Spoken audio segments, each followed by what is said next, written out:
Hi Leo, welcome po sa ating channel. At ito ang inyong monthly Gabay Tarot reading for your career and money ngayong December 2024. Please be reminded kung naka-resonate kayo, comment down. Kung hindi kayo naka-resonate, ibigay niyo po sa iba kasi general reading po ito. This is for your career and money, Leo, ngayong December 2024.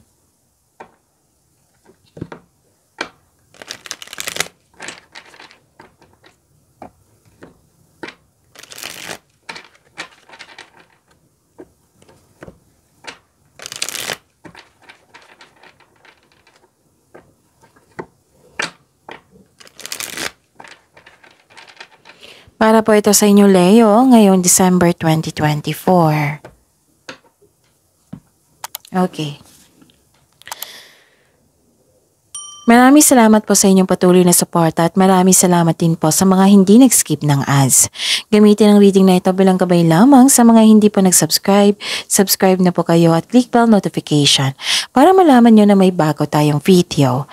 Para sa mga may gustong magpa-reading po, may lumabas dyan sa screen nyo ngayon. Panoorin nyo po at sundin ang instruction. Calling the attention sa mga suki ko dito na Leo, open na po inyong monthly Gabay Tarot reading for December 2024. May 6 months from now reading tayo at love life reading po. So message me Leo for schedule. Maraming salamat po. Spirits Guide. Mga ganap po sa career and money ni Leo ngayong December 2024. I need 3 cards po.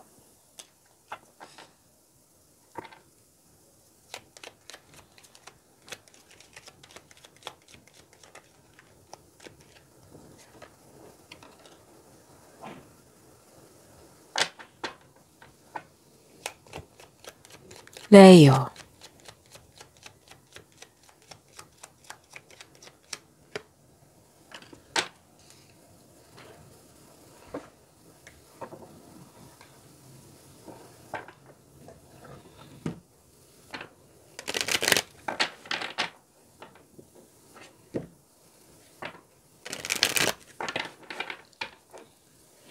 Spirits Guide, mga mensahe po para kay Leo sa career and money nila ngayong December 2024.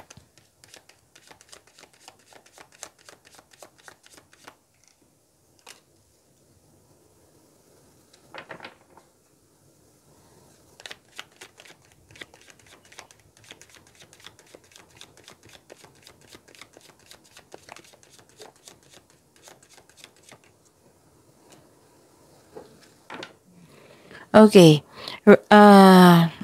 Yun. Leo, ngayong December 2024, this is for your career and money. Wow. May matanggap kayong good news. This is change for the better. Pwedeng magkakaroon ng change career or may paglilipat Paglilipat sa malayong lugar.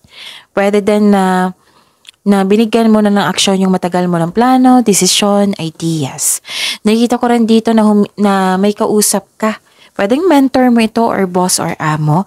Nakikita ko dito nag-uusap kayo regarding sa big business, sa inyong career and finances. Na nagkaroon kayo ng power, authority, and protection. Nagkaroon ng delay, pwedeng, kailangan lang maghintay dito at habaan yung iyong pasensya. Sabi ng card. Pwede din nagkaroon na may naalala kayo sa nakaraan, nagkaroon kayo ng loss of connection sa isang tao. May concern din sa mahirap kausap. So, transform the situation po. Changes to So, success, wow. Choosing the right direction and actively overcoming difficulties, you're on the right track. Ang ganda. Leo.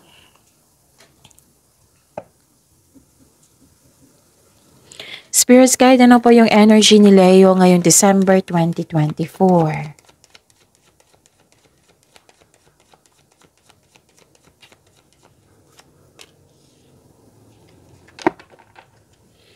And the clarification of this card po.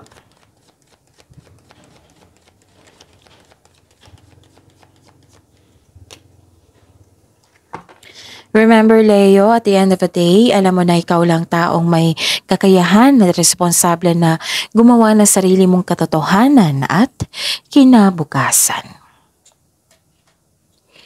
Okay, ano yung energy mo, Leo?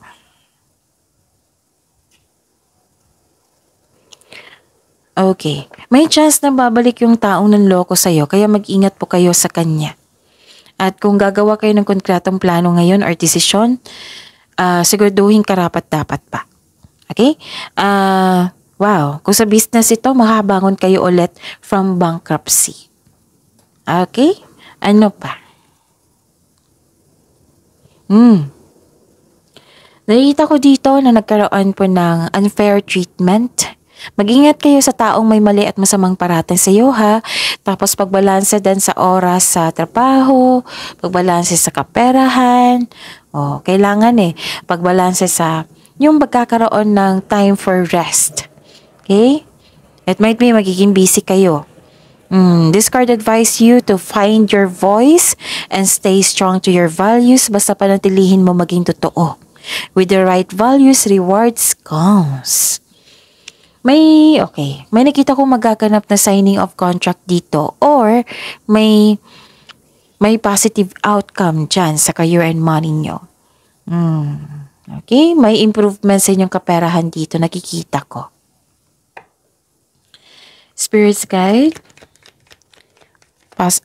possible blessings po na ma-receive ni Leo in December 2024 sa career and money nila.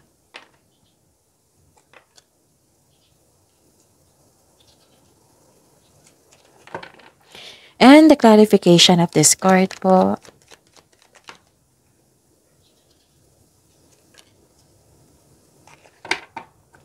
Okay, Leo.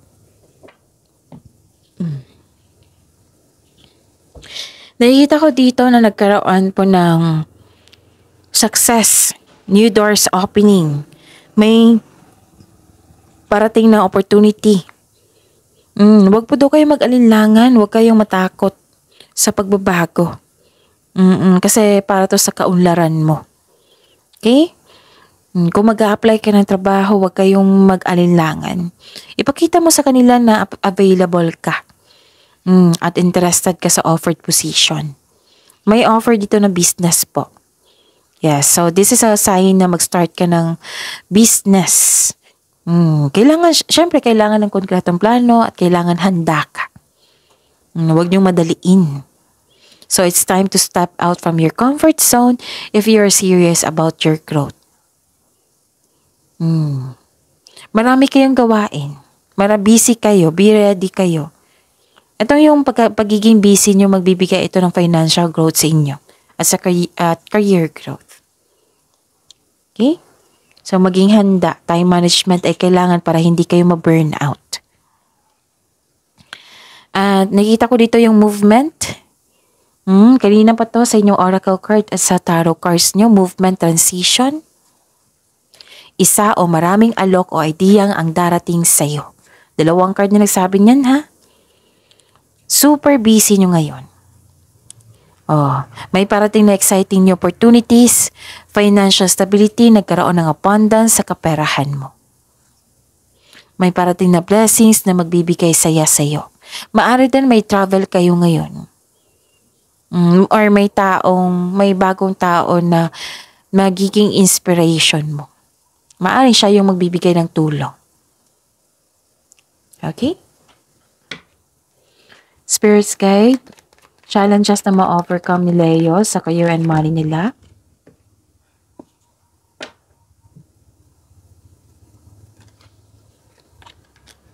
Okay, challenges na ma-overcome to ha.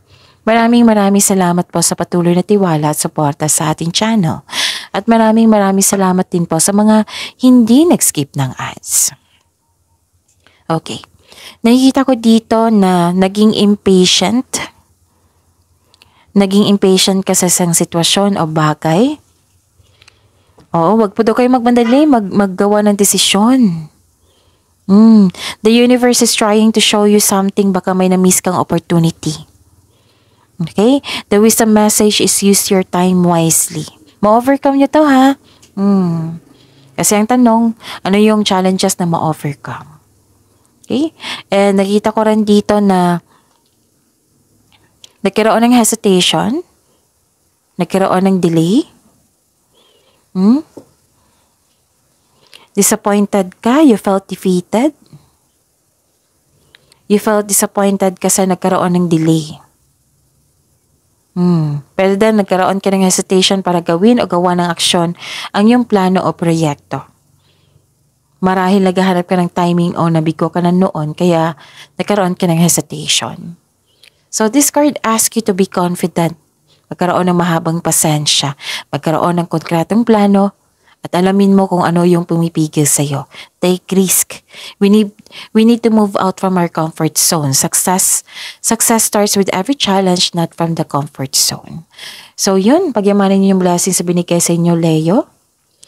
Please like, subscribe, and click the button for notification para updated po kayo sa daily tarot reading natin. Maraming salamat po.